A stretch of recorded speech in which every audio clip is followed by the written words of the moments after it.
आज हम लोग इस वीडियो के माध्यम से अशोक और अशोक के धर्म के विषय में जानने का प्रयास करेंगे कि अशोक का जीवन किस प्रकार का था और अशोक ने धर्म प्रचार के लिए क्या क्या उपाय किए, जिसके कारण से अशोक एक महान शासक हो गए, एक राष्ट्रीय शासक के रूप में जाने जाते हैं। तो अशोक के जीवन परिचय को आज हम लोग इस वीडियो के माध्यम से जानने का प्रयास करेंगे कि आखिर अशोक ने किस प्रकार से क्या क्या कार्य किए, जिसके कारण से अशोक एक महान शासक के रूप में प्रसिद्ध हुए। और वो ग्रेट जो शब्द है उनके आगे जुड़ता है कि अशोक द ग्रेट या कहा जाता है, तो आखिर उसके पीछे का क्या कारण था, इसे हम लोग इस वीडियो के माध्यम से जानने का प्रयास करेंगे। तो उसके जीवन को हम लोग सबसे पहले जानने का प्रयास करते हैं। तो अशोक जिनका जो मौर्य वंश, जिस मौर्य वंश की स्थापना चंद्रगुप्त मौर्य ने 322 ईसा पूर्व में धनानंद को पराजित करके जिस मौर्य वंश को स्थापित किया था, और मौर्य वंश एक सबसे पहला एक वंश था, साम्राज्य का रूप था, जो साम्राज्य भारत में एक अखंड भारत के रूप में एक साम्राज्य के रूप में वो एकजुट हुआ था।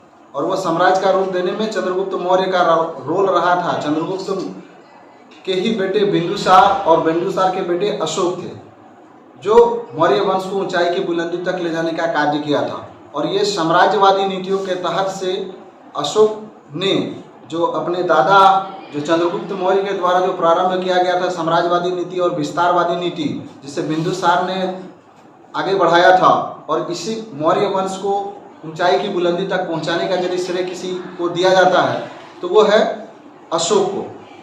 जो अशोक है वो बिंदुसार की मृत्यु किसी किसी किताबों में दिया जाता है 273 ईसा पूर्व में उनकी मृत्यु हुई थी। लेकिन अशोक का जो जीवन है, वो शासनकाल है, वो 272 ईसा पूर्व से 232 ईसा पूर्व तक उन्होंने भारत पर शासन किया, यानी मौर्य वंश के वो शासक रहे। अशोक जिसे प्रियदर्शी भी कहा जाता है, उसके अभिलेखों में ये वर्णित है, प्रियदर्शी के नाम से भी वो जाने जाते थे। और साथ ही साथ अशोक जो थे महान मौर्य वंश के महान शासक थे। उनकी जो पत्नियां थी देवी तिस्रक्षिता, कारुआकी, आसंधी मित्रा एवं पद्मावती जैसी रानी हुआ करती थी। उन्होंने देवी तिस्रक्षिता, कारुआकी, आसंधी मित्रा एवं पद्मावती से विवाह किया था। और यही देवी से ही उन्हें महेंद्र और संघमित्रा पुत्र एवं पुत्नियां उत्पन्न हुई थी। और इसके पश्चात अशोक ने अपनी जो साम्राज्यवादी नीतियां थी, उन साम्राज्यवादी नीतियों को बढ़ाने का कार्य किया था। और जो कार्य चंद्रगुप्त मौर्य और बिंदुसार ने जिस कार्यों को छोड़ा था, उसे अशोक ने पूरा करने का प्रयास किया था। और इसी में से एक कार्य था, उन्होंने अपने जीवन काल में जो साम्राज्यवादी नीति के तहत में जो कार्य किया था, वो था कलिंग पर आक्रमण। कलिंग आज का जो उड़ीसा है, उस इलाके को कलिंग कहा जाता है। उस कलिंग पर उन्होंने 261 ईसा पूर्व में उन्होंने कलिंग पर हमला किया था। उनके राज्याभिषेक के 8 वर्ष बाद, यानी कि 9वें वर्ष उसने कलिंग पर विजय प्राप्त की थी। 9वें वर्ष उसने कलिंग पर विजय प्राप्त की थी। और यदि देखा जाए तो शासनकाल से 272 से लेकर 232 है, लेकिन उनका राज्याभिषेक 269 ईसा पूर्व में हुआ था। तो इनके राज्याभिषेक के 8 वर्ष पश्चात उसने कलिंग पर आक्रमण किया था। 8 वर्ष पश्चात उसने कलिंग पर आक्रमण किया था। और यह आक्रमण की पुष्टि जो अशोक के 13वां अभिलेख है, 13वें का अभिलेख से भी इस बात की पुष्टि होती है कि उसने 8 वर्ष पश्चात कलिंग पर आक्रमण किया था। और कलिंग का आक्रमण इतना जोरदार था, इतना भयानक था कि उस जमाने में, उस समय में जो ईसा पूर्व आज से मतलब ईसा मसीह से पूर्व 269 साल में उन्होंने उनका राज्याभिषेक हुआ। और राज्याभिषेक वास्तविक रूप से उनका राज्याभिषेक 269 में हुआ। और राज्याभिषेक के 8 वर्ष बाद, यानी कि 261, किसी में 8 वर्ष भी दिया जाता है, 9वें वर्ष उसने कलिंग पर को जीत लिया था। तो 261 ईसा पूर्व में कलिंग पर आक्रमण करने के पश्चात इतना भीषण वहां पर हमला हुआ कि 1 लाख व्यक्ति विशेष युद्ध में मारे गए थे और 1.5 लाख लोगों को बंदी बनाया गया था और इतना रक्तपात हुआ कि वहां खून की नदियों के समान बह गया था और ये युद्ध बहुत भीषण हुआ था। और इस युद्ध के परिणाम स्वरूप वहां कलिंग के क्षेत्र विशेष में कोई भी व्यक्ति विशेष जो बचे थे वो सिर्फ महिलाएं और बच्चे ही बची थी और पुरुष जो व्यक्ति विशेष थे वो या तो युद्ध में मारे गए या उन्हें बंदी बना लिया गया था, क्योंकि 1 से 1.5 लाख व्यक्ति विशेषों का मतलब 1 लाख व्यक्तियों का मारा जाना और 1.5 लाख लोगों का बंदी बनाया जाना, वो भी 261 ईसा पूर्व में, ये कम आंकड़ा जनसंख्या का हिसाब से अब यदि देखें तो उस जमाने में बहुत ज्यादा संख्या बल था। तो इस कलिंग युद्ध के पश्चात ही अशोक का जो मन था वो परिवर्तित हो गया। जी वो अशोक जिसके नाम से ये स्पष्ट है, अशोक जिसने कभी शोक ना मनाया हो, जिसने कभी शोक ना मनाया हो। और ये राजगद्दी प्राप्त करने के लिए उसने अपने 99 भाइयों की भी हत्या की थी, 99 भाइयों की, क्योंकि किंवदंतियों के आधार पर कहा गया था कि उसने अपने राजगद्दी को प्राप्त करने के लिए अपने 99 भाइयों में टोटल उनके 101 भाई थे, जिसमें से सुसीम बड़ा था और 30 से छोटा था और अशोक फिर 20 में थे। उन्होंने अपने 99 भाइयों की हत्या करके राज सिंहासन प्राप्त किया था और राजगद्दी प्राप्त की थी। राजगद्दी प्राप्त करने के पश्चात ये सिंगली जो है बौद्ध ग्रंथ है, वो सिंगलों के द्वारा जो श्रीलंका के बौद्ध ग्रंथ में लिखा गया है कि उसने कलिंग पर आक्रमण से पहले मतलब अपने राजगद्दी प्राप्त करने के लिए उन्होंने अपने 99 भाइयों की हत्या की थी। और कुछ इतिहासकार और विद्वान मानते हैं कि 5-7 भाइयों की हत्या करके उसने राजगद्दी प्राप्त की थी, लेकिन उन्होंने हत्याएं की थी और 99 भाइयों की हत्या करने के कारण और भाइयों की भ्राताओं की हत्या करने के कारण से ही उसे चंडा को शोक की भी उपाधि दी गई थी। तो ये कलिंग के युद्ध में जो इतना रक्तपात हुआ और नाम से ही जाहिर है कि अशोक जिसने कभी शोक, जो कोई भी शोक या दुख या मनाता नहीं है, शोक या दुख नहीं मनाता है, वो अशोक इस कलिंग युद्ध के हृदय विदारक दृश्य को देख करके उनका मन द्रवीभूत हो गया, पिघल गया और उसने जो अस्त्र शस्त्र उठाने वाली जो सेना थे, हमेशा खड़ग उठाने वाली सेना, उसने तलवार को त्याग दिया, शस्त्र अस्त्र त्याग दिए और बौद्ध धर्म की ओर आकर्षित हुए।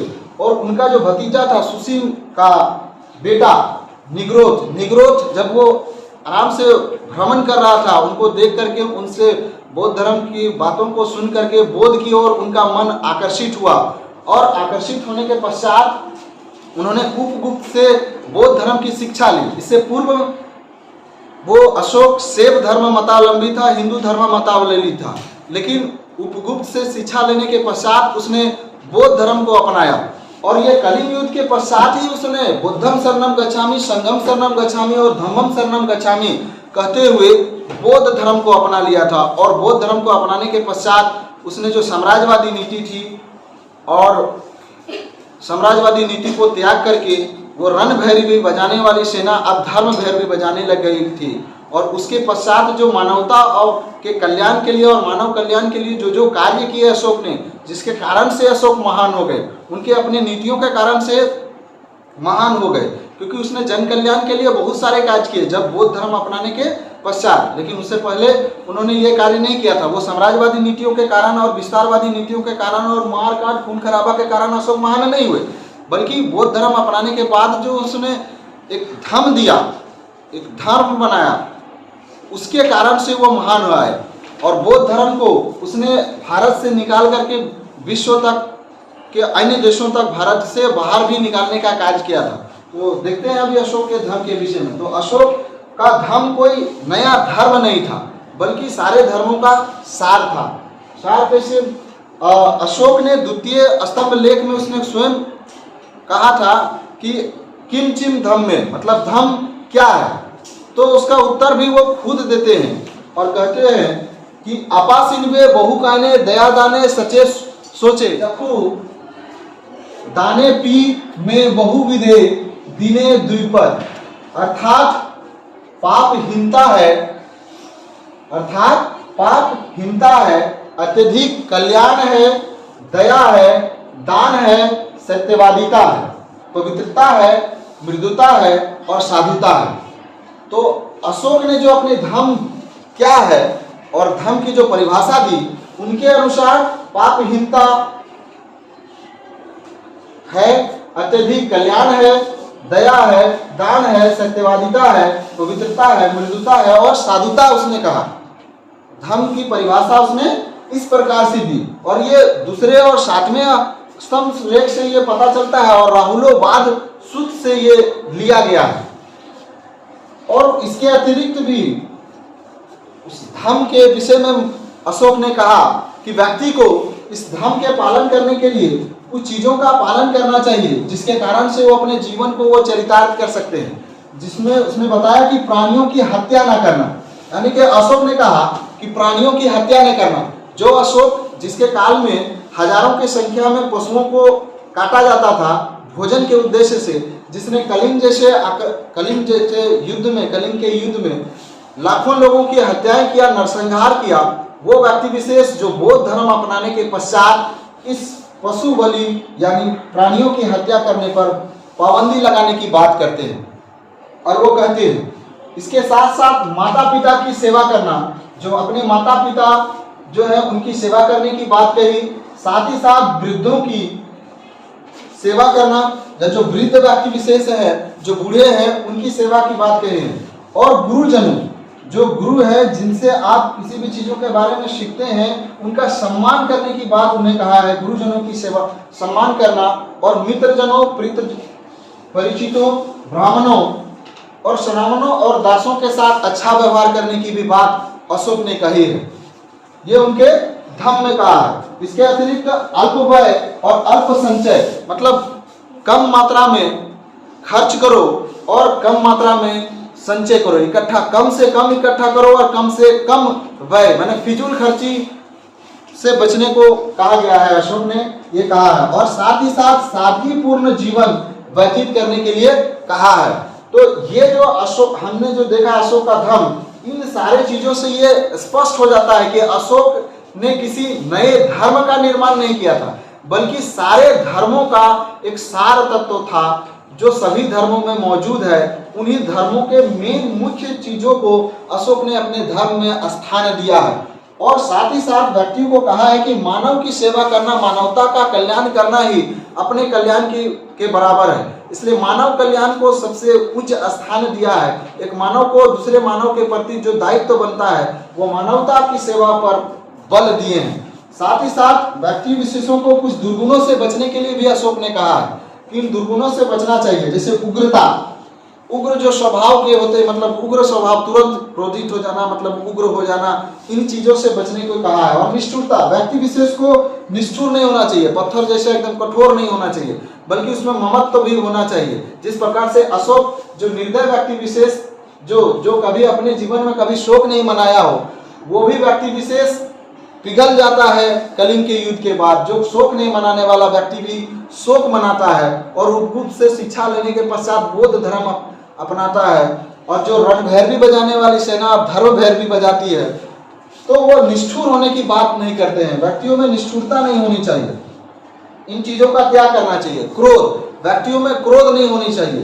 क्रोध आने से व्यक्तियों का जो सोचने समझने की क्षमता है वो खत्म हो जाती है और ये व्यक्तियों को बुरा यानी कि बुराई की ओर वो ले जाता है। साथ ही साथ गर्व, व्यक्ति विशेषों को गर्व भी, मतलब अपने आप में गर्व भी, अधिक घमंड भी नहीं होना चाहिए।